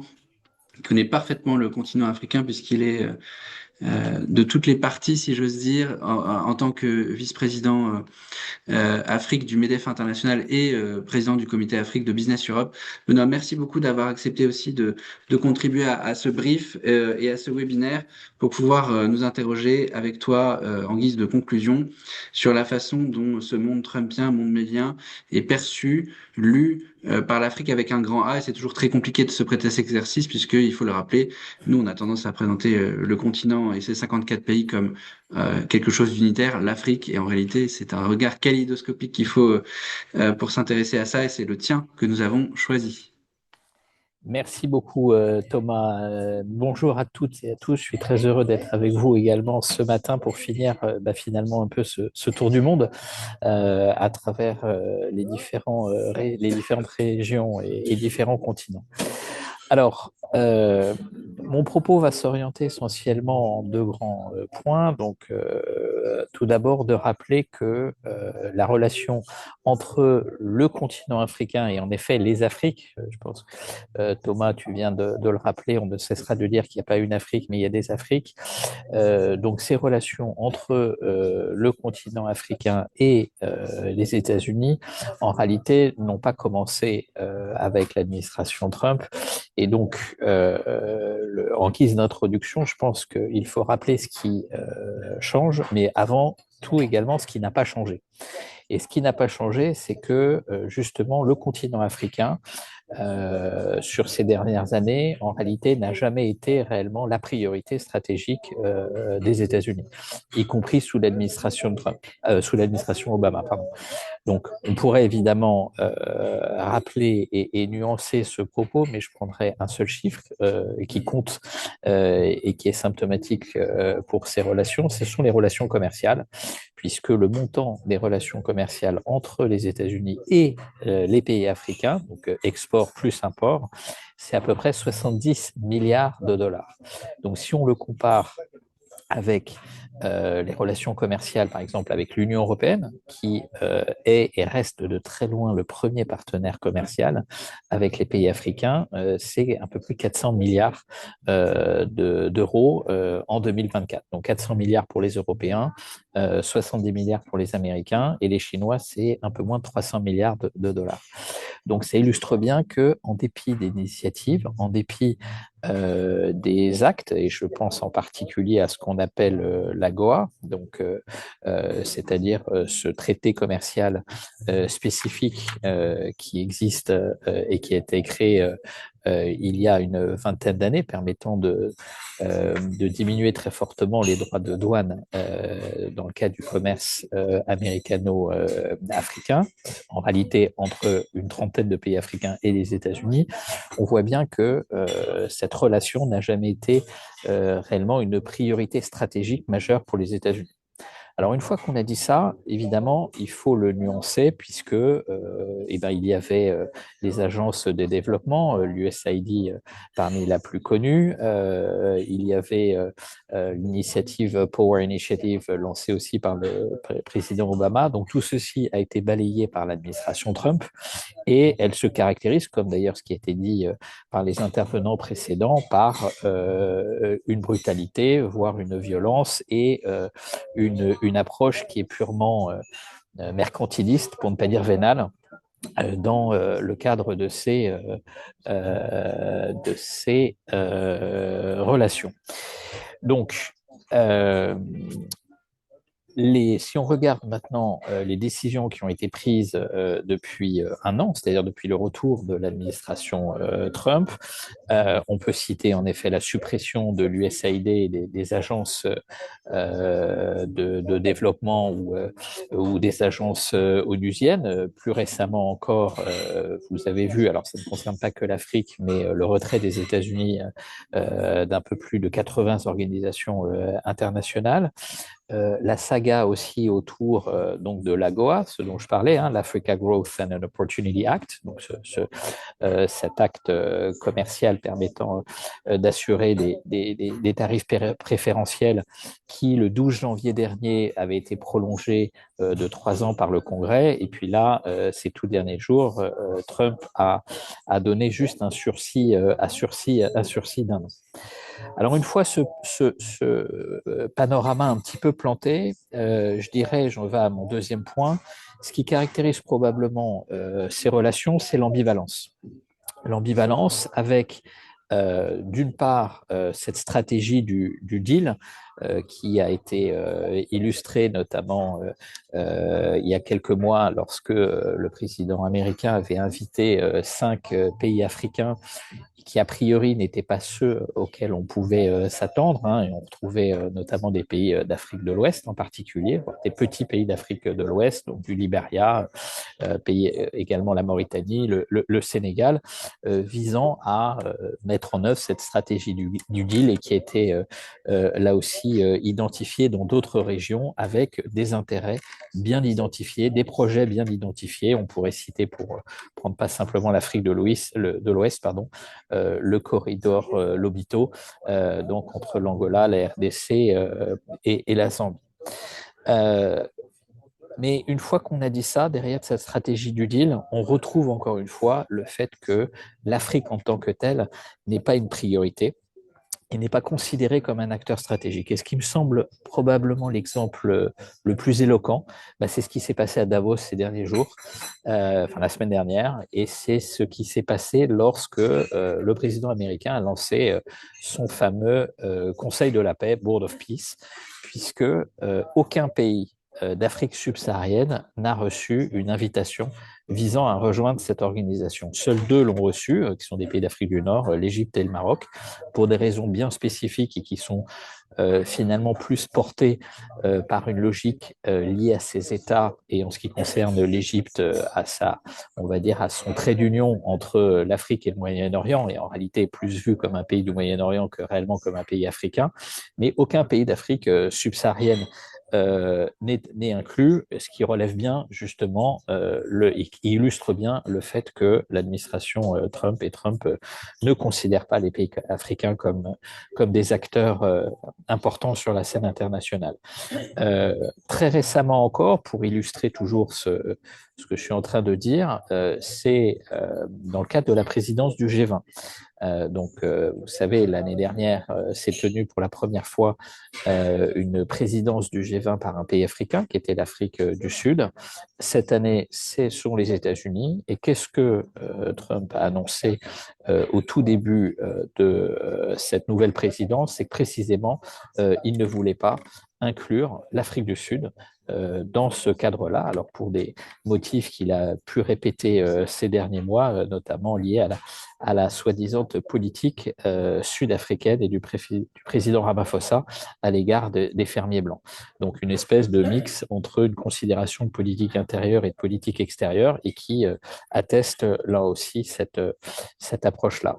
Le dernier volet qui reflète cette ambivalence, c'est que malgré tout, et qui apporte une forme de nuance sans, selon moi, la contredire, c'est que, évidemment, le but n'est pas non plus de laisser les pays africains en tant que tels dans une forme de tête-à-tête avec la Chine, et donc pas plus tard qu'hier, hein, donc l'actualité est toujours aussi brûlante, s'est tenu et a été élaboré, a été lancé ce qu'on appelle un partenariat stratégique autour des infra et des investissements, où le sous-secrétaire d'État américain Christopher Landau a signé avec le président de la Commission de l'Union africaine, Mahmoud Adil Youssef, justement ce partenariat stratégique et un groupe de travail qu'on appelle le Strategic Infrastructure and Investment Working Group, SIWB, qui vise à définir quels sont les corridors de transport, les projets de sécurisation d'infrastructures numériques ou encore les chaînes d'approvisionnement. Alors, on va dire, on est plus dans une logique là de MOU que de Memorandum of Understanding, que vraiment d'actions concrètes, factuelles et documentées, mais c'est pour tempérer finalement un peu ce que je viens de dire et de garder une certaine marge de manœuvre. Pour terminer mon intervention, eh ben, il manque évidemment un point fondamental, c'est ce que pensent les pays africains eux-mêmes. Si j'osais, je paraphraserais le titre de mon dernier ouvrage, c'est-à-dire qu'est-ce qu'attend l'Afrique entre des ressources locales et des tensions mondiales. Le premier point que l'on peut mentionner, c'est tout d'abord une prudence. Je pense que c'est ce qui a caractérisé l'attitude des dirigeants africains de n'importe quel bord et de n'importe quelle sous-région. C'est la prudence. On entend très très peu de dirigeants et d'États s'exprimer publiquement sur justement ce que fait ou ne fait pas l'administration Trump. À une exception près, et le pays africain le plus vocal, c'est justement l'Afrique du Sud, puisque elle est nominativement attaquée, et on peut retenir, on va dire, le sang-froid dont a fait preuve le président sud-africain Ramaphosa lorsque on voyait ce défilé du ballet des dirigeants à la Maison-Blanche où, vous vous souvenez, c'était les conférences de presse quasiment en direct en même temps que ces interviews. Bon, celui-ci avait, sans réellement tenir tête, mais en tout cas, s'était posé comme un pays, l'Afrique du Sud, ne voulant pas se laisser ni impressionner, ni dicter son positionnement. Donc, pour conclure, je dirais qu'il faut sortir de la part des pays du continent ce que je qualifie de sandwich géopolitique. Alors, le sandwich, c'est coincé entre finalement les États-Unis et la Chine. Donc, quand on est un sandwich, on se fait manger, puisqu'on est au milieu. Et donc, de sortir de cette ambivalence-là, et celui qui l'a à la fois manifesté et résumé, c'est le président Ruto, le président kényan, qui a rappelé, notamment lors de sa visite d'État aux États-Unis en juin 2024, que les pays africains ne devaient regarder ni à l'ouest, c'est-à-dire les États-Unis, ni à l'est, c'est-à-dire la Chine, mais devant. Je vous remercie et ravi encore une fois d'avoir pu échanger ces quelques éléments d'analyse avec vous tous. Merci beaucoup, Benoît. On arrive au terme des propos liminaires, si j'ose dire, et on va, avec le tour de monde qu'on a opéré, pouvoir prendre quelques questions. Alors, un certain nombre de questions ont été posées dans le chat et on va en prendre 3 ou 4, pas plus. Il faut rester proche du temps qu'on s'était fixé. Je propose de commencer par la question qui a été posée par Mathieu Pierrard. L'Europe vous semble-t-elle capable de parler d'une même voix et de muscler sa diplomatie? Je propose de la passer à Aurélien Colson, que je vais remettre à l'écran, et je termine de la lire dans son intégralité. Est-ce que la présence de certains gouvernements pro-Trump, Orban, Meloni, une réaction de l'Union européenne à l'échec? Merci Mathieu pour cette excellente question. Oui, l'Europe est parfaitement capable de parler d'une seule voix. D'ailleurs, elle l'a démontré à plusieurs reprises, y compris sur la question ukrainienne, qui évidemment met en exergue les dissonances orbaniennes, Fico en Slovaquie, etc. Nous avons réussi à voter 18 ou 19 packages de sanctions successifs. Nous avons réussi à prendre des décisions d'appui budgétaire extrêmement importants.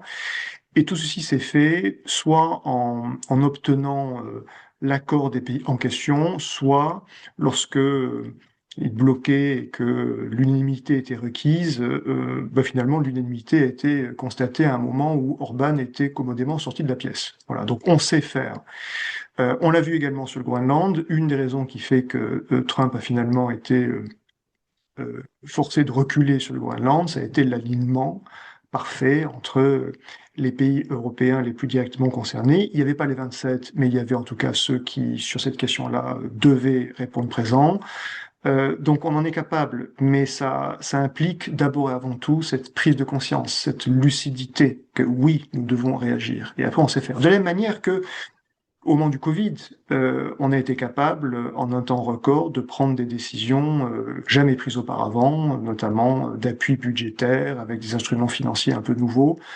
On sait faire, on peut faire, les traités permettent beaucoup de choses, mais le point de départ, c'est cette lucidité et cette volonté de faire.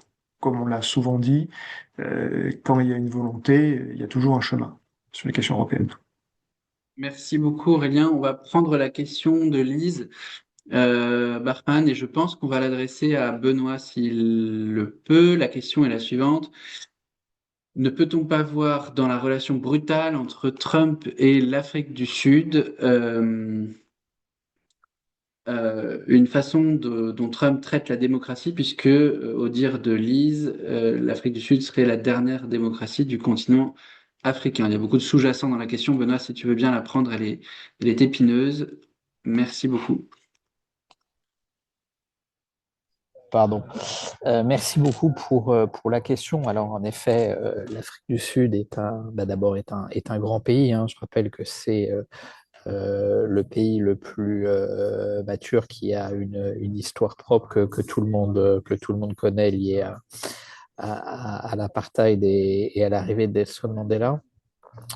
Elle est liée aussi aux difficultés propres à l'Afrique du Sud, que ce soit d'un point de vue économique ou d'un point de vue politique, et en particulier depuis, on va dire, les présidents Zuma, où justement le legs à la fois de Nelson Mandela et d'Mbeki ont été contestés. Et on se rappellera aussi ce moment particulier du tout début du siècle, au moment où Kofi Annan, qui n'était pas sud-africain, mais où il y avait, on va dire, une forme de leadership africain sur la scène internationale. Donc aujourd'hui, on paye d'une certaine manière, comme je le disais, ces difficultés propres à l'Afrique du Sud. Alors, l'Afrique du Sud aussi, c'est un pays qui, sur ces dernières années, n'a pas eu peur de s'afficher avec les BRICS. Alors non seulement il n'a pas eu peur, mais il en est l'un des membres particuliers, parce que je vous rappelle que les BRICS, au départ, le S de BRICS est arrivé dans un deuxième temps, ce qui aboutit aussi à la création, outre ce groupe informel, d'une organisation qu'on appelle la New Development Bank, c'est-à-dire la banque des BRICS, et ensuite qui s'est traduit et qui s'est amplifié par ce qu'on a appelé le Global South, ce qu'on appelle le Global South, dans lesquels l'Afrique du Sud est aussi partie prenante. Donc, derrière cette question qui évidemment est éminemment complexe, qui exigerait de passer beaucoup plus de temps et de nuances, c'est, je dirais, la conjugaison de courants peut-être intra-américains, et on se souvient des origines, et on connaît les origines sud-africaines de quelqu'un comme Elon Musk, mais pas tout. Elon Musk est la partie visible, si je puis dire, de l'iceberg, mais il y en a beaucoup d'autres, comme d'erreurs aussi de politique intérieure sud-africaine, ce que je mentionnais dans l'ère Zuma et post-Zuma, et enfin la stratégie de positionnement très multipolaire que le président Ramaphosa a affiché depuis maintenant une dizaine d'années vis-à-vis d'autres partenaires de grands émergents. Merci beaucoup Benoît pour cette réponse et on est à la bascule de la présidence sud-africaine du G20, la présidence américaine du G20 dont tu as rappelé l'importance tout à l'heure avec un phénomène étrange, une présidence qui en évince une autre. On va prendre une dernière question qui a été posée par Agathe Rochefort et je vais la traiter. Quel poids anticipez-vous pour les questions internationales dans l'opinion dans les élections, lors des élections présidentielles françaises en 2027? Les derniers sondages sont disponibles publiquement et l'app les derniers sondages disponibles datent de 2024. Ils mettent en avant le maintien au premier rang des sujets domestiques, pouvoir d'achat, sécurité. Pensez-vous que malgré tout, l'international va faire irruption dans les élections de 2027? Alors c'est une bonne question et les points de référence que nous avons pour réfléchir à cette question sont assez trompeurs. Quand en effet, on interroge les Français sur une hiérarchie de leurs priorités en leur présentant le pouvoir d'achat, le climat, la sécurité, l'école, l'éducation, la santé, ils mettent systématiquement les questions de politique étrangère en bas. Et singulièrement quand on leur demande d'y réfléchir avec leur portefeuille, c'est-à-dire quand on leur dit vous avez 100 euros de budget, sur quoi vous mettez votre argent et en effet on retrouve des priorités du quotidien qui sont classées en tête. Et ce qui est intéressant, c'est de comprendre que ces méthodologies de priorisation politique ne permettent pas de saisir la place effective que jouent les enjeux internationaux dans les opinions publiques, parce que quand il faut le percevoir en prenant un autre élément d'analyse.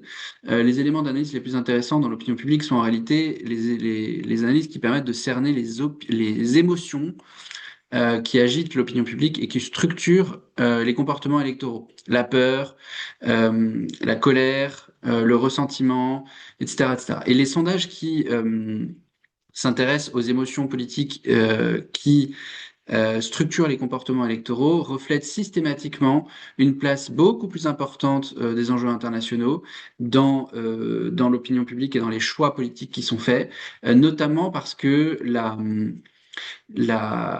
la crainte que répand les risques géopolitiques dans l'opinion publique, singulièrement du fait des menaces que la Russie a directement professées contre l'Europe, notamment avec des moments d'escalade nucléaire.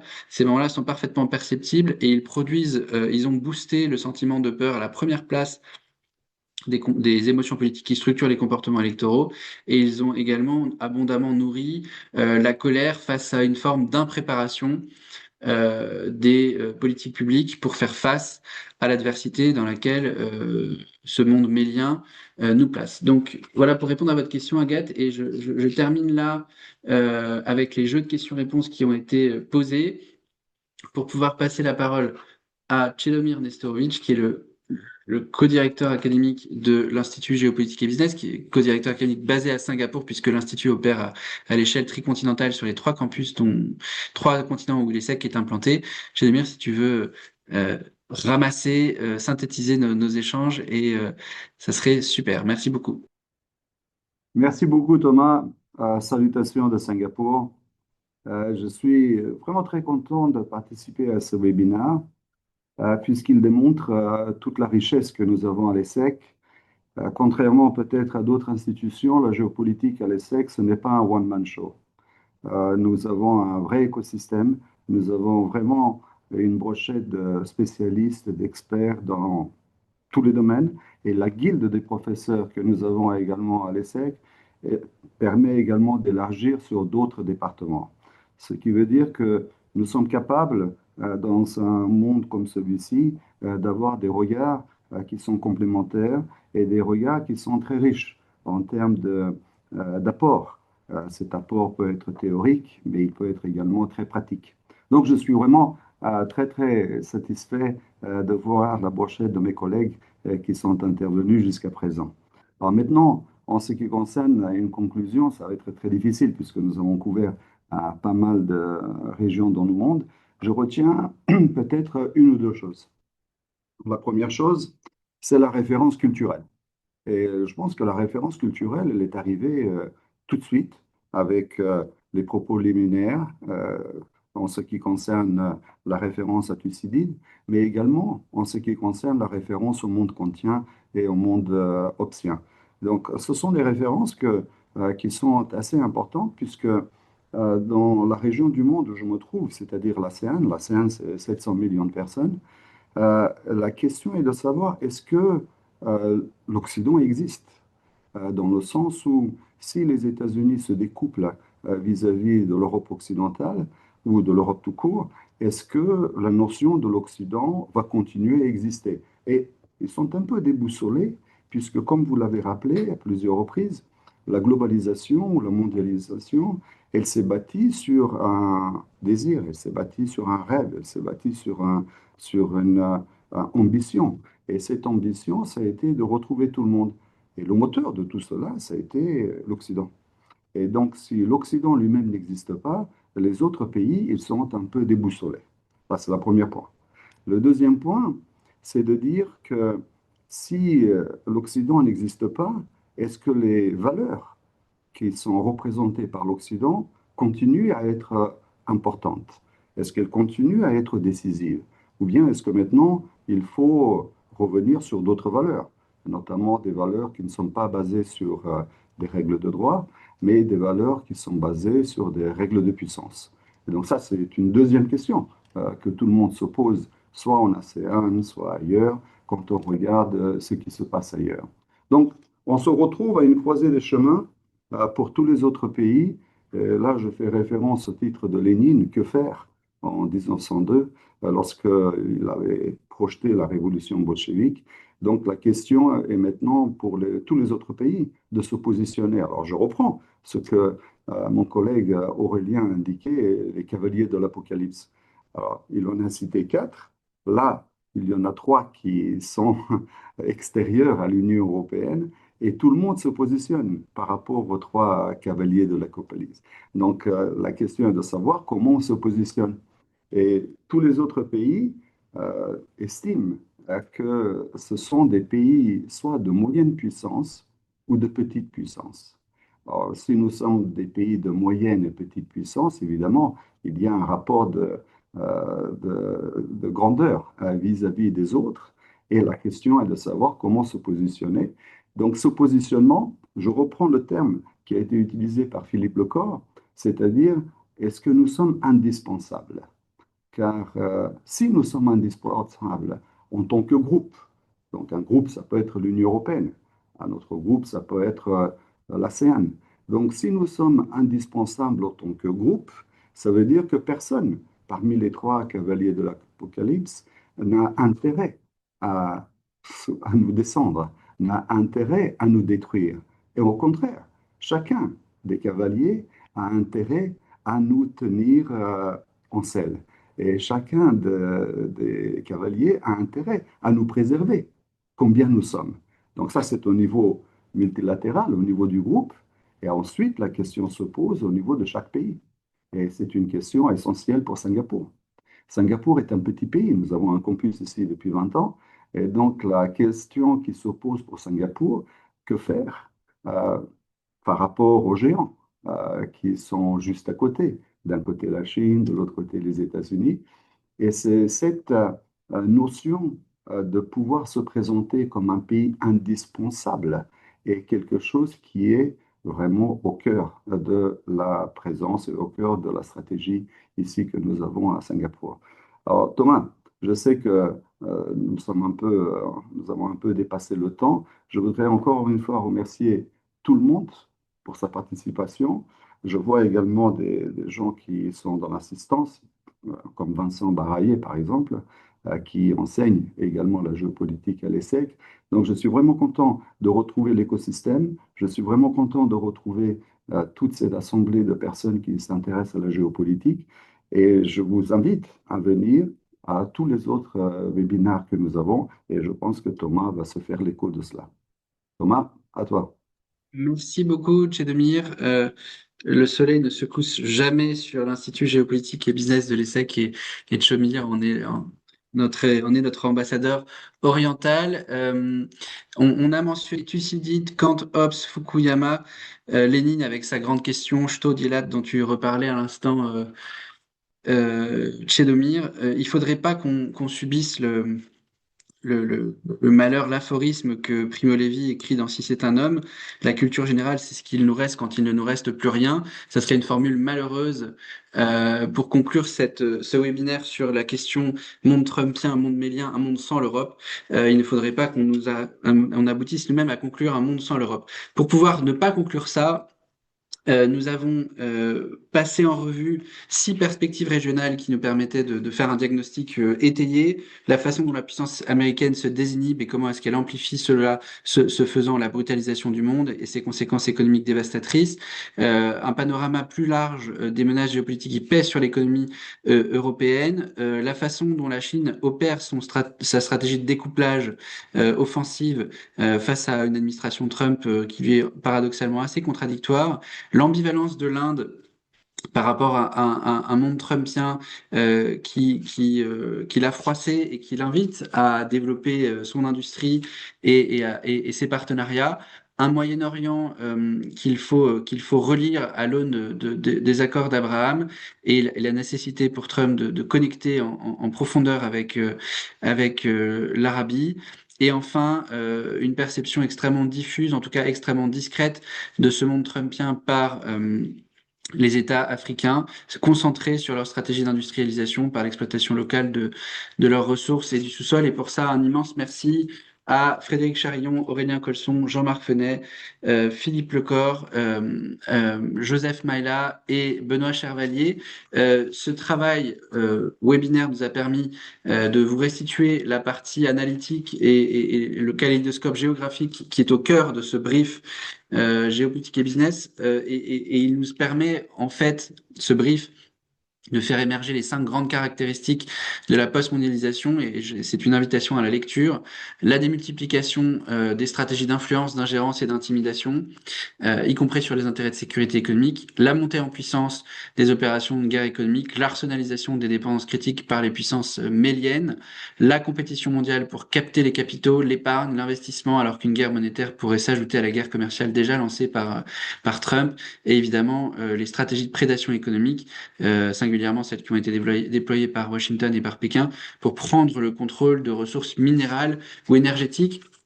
Au fil de ce kaléidoscope géographique, on retrouve donc ces 5 grandes tendances de la post-mondialisation, qui sont celles que nous allons continuer de discuter lors des prochains événements de février opérés par l'Institut Géopolitique et Business, et je n'en mentionne que 3.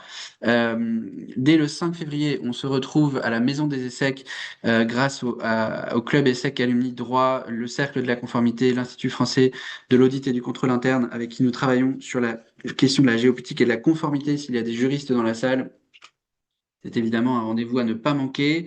Le 6 février, géopolitique de l'intelligence artificielle, alors qu'on sera à la veille du sommet IA co-présidé par l'Inde et la France, et qui aura lieu en Inde cette fois-ci.